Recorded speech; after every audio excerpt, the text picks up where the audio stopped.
Hey everybody, Jason Cutter here. Welcome to part 3 of my conversation with Mark Michalisin. Super excited. If you haven't caught the previous 2, make sure to check them out. The first one on authenticity and what he's seeing, especially when we talk about what works and what people think about when they think of authenticity. And then also we talked about his book. And then part 2 was on persuasion and where that comes in the practice of selling and what people are looking for and what they want most from a salesperson and what a salesperson can do to actually build that up so that you can successfully move someone forward. Now we're going to talk about the future of sales. And again, Mark is a professor at Virginia Tech's program. He's focused on sales, and sales education comes with a long background in sales leadership, B2B, doing sales for a long time, and then bringing that to the classroom. Mark, are you ready to talk about the future of sales? Absolutely. Let's go.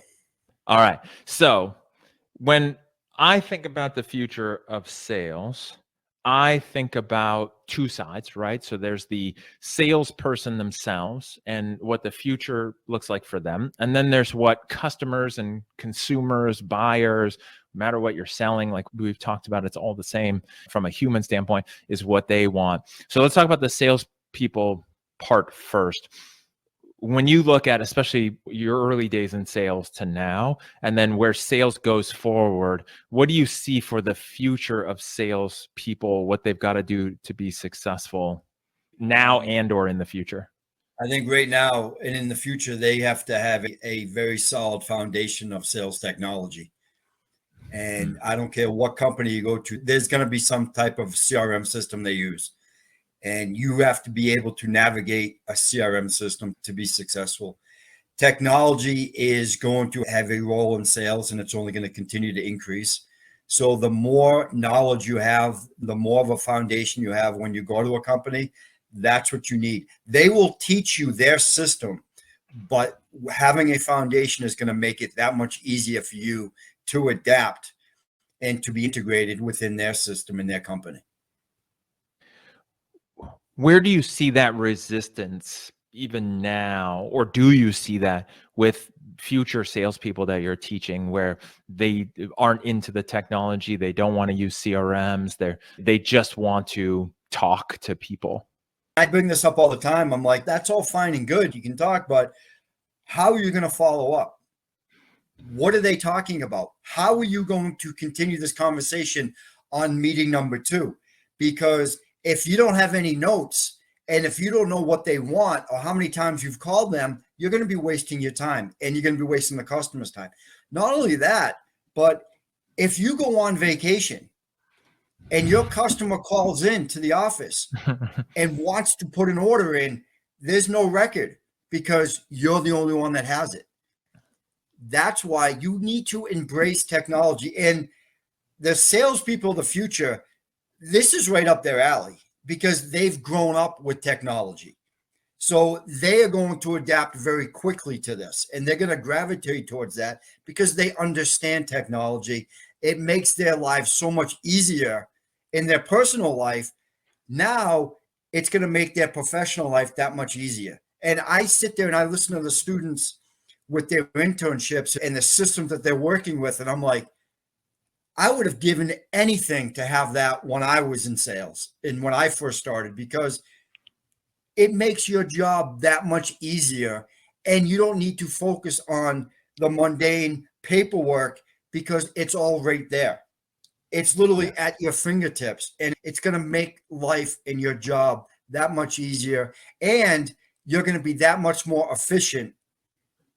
And that's the key, is the more efficient you can be, the happier your customer is going to be.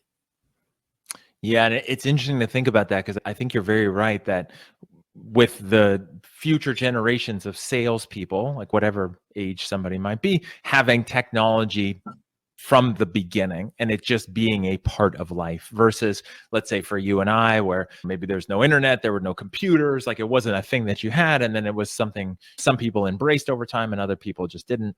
But it always comes down to people who understand systems and understand the value of systems and processes, right? Think about maybe when you're beginning sales, writing it down on a legal pad, but then how do you keep track of it? And how do you have a system versus just like forgetting who you talk to? Like Yeah. it's understanding the value of that, like you said. Yeah. And think about it. If you're putting it in a CRM system and you're tracking your sales and you're tracking what you've done for your customer, when you sit down to have your quarterly review and they say, so Jason, what have you done to help us grow our market share? As a matter of fact, pull up your CRM.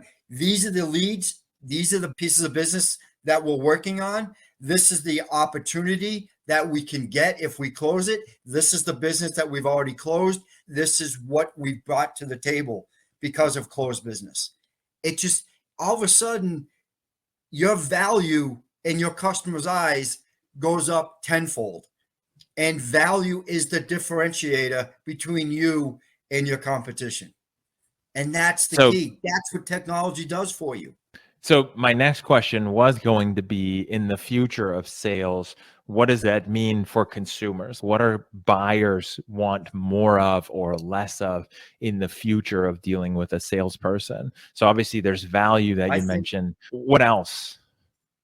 I think honestly, what a buyer doesn't want, the buyers doesn't want their time to be wasted. Time is money, right? And they expect you to come prepared.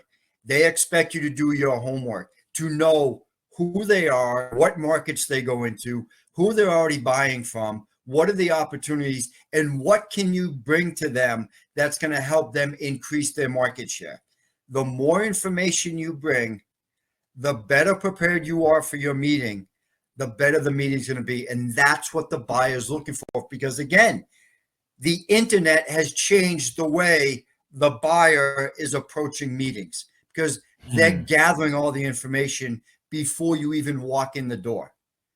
So you, as the seller, need to do your homework just as much.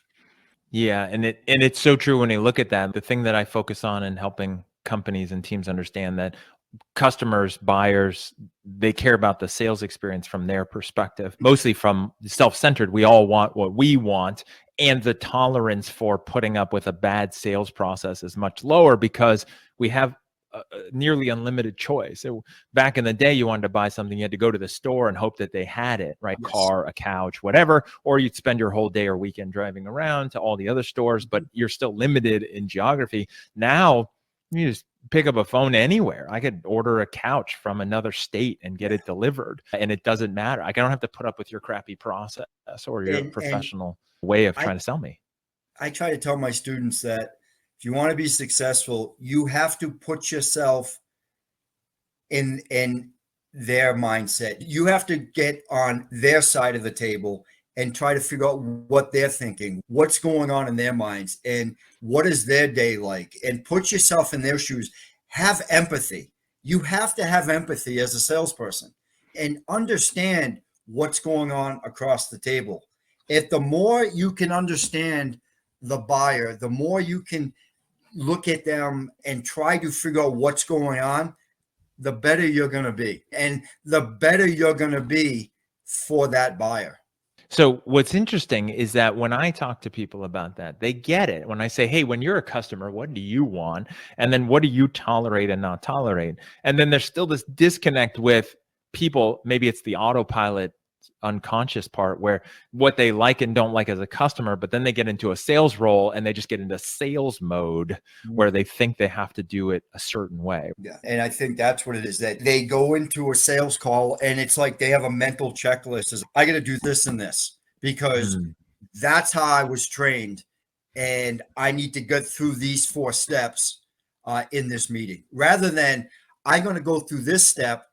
I'm going to get into a conversation and I'm going to find out, and then I'm going to take the conversation to where I want it by basically asking questions, listening to what I'm being told, and then leading them down the path that I want to take by asking questions, by answering what they're looking for, by understanding them. And you said it, Jason, salespeople go in and they have blinders on, and it's like the switch is flipped and they go into full-blown sales guy, full-blown sales girl, and that's what they do. Yeah. And I wonder, your thoughts on this is how much of that is just the inherent part of being in sales means I either have a job to do or I get compensated by getting people to buy. So now it's at least 51-49, my motivation and my goals versus you. It's survival of the fittest. And Hmm. if you don't close the deal, you can't put food on the table. So you're going to close that deal. But just take a step back and look at it from this perspective. If you understand the buyer and look at it from the buyer's perspective and factor that into the conversation, you're going to get a heck of a lot further and sell a lot more than you would if you just go into full Salesforce mode and plow straight ahead and make sure you get through your checklist. So true. And I think that goes back to that authenticity, the persuasion piece, and just the persuasion versus manipulation and the intent and what your goal really is and what you want to do. When you think about the future of sales, let's talk about the technology. Is there any technology that you're really excited about? Let's say for salespeople and or buyers, could be either side. Honestly, any of the CRM systems that are out there, you have Salesforce, you have SmartFox, you have HubSpot, and then you have others. But any technology that could help you, even as something as simple as GPS. Jason, I can't tell you how many times I had to pull over and read a map or buy an atlas at the roadside store because I wanted to find out where my customers were, right? And the more technologically friendly you are, the more technological savvy you are, the more successful you're going to be, because you're going to put yourself in a position to be that much more efficient when you do your job day in and day out, as opposed to wasting time doing something that hasn't been done in 15 years, because guess what? That's how we've always done it, and that's how we're always going to do it. If you don't adapt, you're going to be left behind. So you have to adapt. And if you're just starting out, embrace technology, immerse yourself into it, and become a master at those technologies that are going to make you that much more efficient. And I think that's really the key, is from what you're saying, is focusing on that efficiency. I'm thinking of that. You said GPS, and there's apps out there. Like I've had Steve Benson from Badger Maps on the podcast, and his app is focused on basically outside salespeople. How do you put everything into a map, and it tells you the most efficient route for the outside sales calls that you have, right? Like instead of guessing and doing what you and I used to do and mapping it out by hand, why? Just literally use technology to make it so you do what you're supposed to be doing, which is having conversations. Embrace it. Don't be afraid of it. And it's like, you got to embrace technology. And so how many times, Jason, did we sit there and drive from point A to point B, and it's like, why are we wasting we just literally drove a half hour. That's a half hour of windshield time. We don't need that. But if we have that app that says point A, point B, point C, point D, this is the most efficient day that you can have, done. Let technology do the heavy lifting. And here's what I'll say too, because again, thinking about the future of sales and where people resist CRMs and all kinds of stuff. And this is, again, not just for younger generations, for everybody, is when you start using a new piece of technology, a CRM, a phone system, an outside sales routing app, it's always awkward and painful and rough because you don't know what you're doing and you're trying to figure it out, and there's the learning curve. Think about the fact that you used anything else, and now everyone's had to learn a new cell phone or a new brand or a new app on their phone, and over time, it becomes second nature. You don't even think about it. Is do that, but for your business to become efficient. I see so many people just complain and resist and fight using a CRM, and it doesn't make any sense. You're just going to limit yourself career-wise. And yet it's like, you want to get ahead, you want to be successful, you want to become more efficient, and you got to embrace the technology, and you just got to check your pride at the door. Just embrace it with both hands and run with it. Any other things that come to mind when you think of the future of sales, especially with the students that you're working with? The one thing I tell my students is, I don't care how much technology is involved. The simplest thing a salesperson can do is the same thing that the majority of them don't do, and that's be responsive. Respond to a phone call, respond to an email, respond to a text, like soon. And you might not have an answer, but at least you acknowledge that you got the message and you're working on it. And it's not rocket science here. Okay. We're building relationships. Okay. That's it. And the way you build a relationship is respond to somebody. Let them know you got the message. Don't ignore them, because it's not going away. And if you ignore a customer, you're going to lose a customer. So do something that's the easiest thing to do. Return a phone call, return a text, return an email. That's it. It's not that hard. The thing that people don't realize, again, putting yourself in the shoes of that potential customer or your current customer is, again, what we talked about. People have nearly unlimited choice, or they feel like they do. If you don't respond to them quick enough, they'll just find somebody else. They don't need you as bad as you think they need you. That's exactly right. Listen, nobody's irreplaceable. Everybody can be replaced. Every product can be replaced. So do yourself a favor and don't let that happen. Never put yourself in the position to be replaced. I love it. That's amazing. And it's a great place to stop, because again, people think they're irreplaceable in sales, or they think they've got the magic sauce, or that everyone wants them because what they've got is amazing, and realize that's not generally the case. So hopefully you're selling something that's valuable that will help people. At the same point, just remember from the other perspective. Mark, thank you again for being on here. These 3 segments, all the stuff that happened. Just so people know, when we record this, take breaks in between, and doing this in one session, some fun stuff, funny stuff happened in between. I'm going to post about it. Anyone wants to ask, let me know. But I appreciate you being on here and sharing this. And I really appreciate this. And this is so true for everyone I've spoken with so far that's teaching people sales, is the fact that your focus and goal is to help people sell in a way like a professional, and do things in a way that's actually beneficial to the world of sales and to the world of customers, which is all of us. And so I appreciate that good work that you're doing out there in the world of sales and changing the way sales is done. So I appreciate that more than anything. And Jason, I appreciate the opportunity to come on and have this conversation. It was great. And again, if there's anything else I can do, please let me know. But again, thank you very much for having me on. Yeah. And the links will be in the show notes for anyone that's interested. So for Mark on LinkedIn, you can find him on there. Also the VT.edu, Virginia Tech program. We mentioned it in part 1, but his book called In the Arena, coming out in September. So depending on when you find this, it might be out. It might be in a pre-launch, which is coming up soon. Make sure to check the show notes and look at that. And again, so glad that you were here, Mark, and all the listeners being a part of this. There's a reason you found this show. I learned that a long time ago, is when you come across a podcast, a show, whether it's this part 3 or all 3 of these parts, or you've been a longtime listener of the show, there's some reason, there's some that pointed you to this, and hopefully you got at least one thing from this. If you got something from this, then it was a success and there's value in it.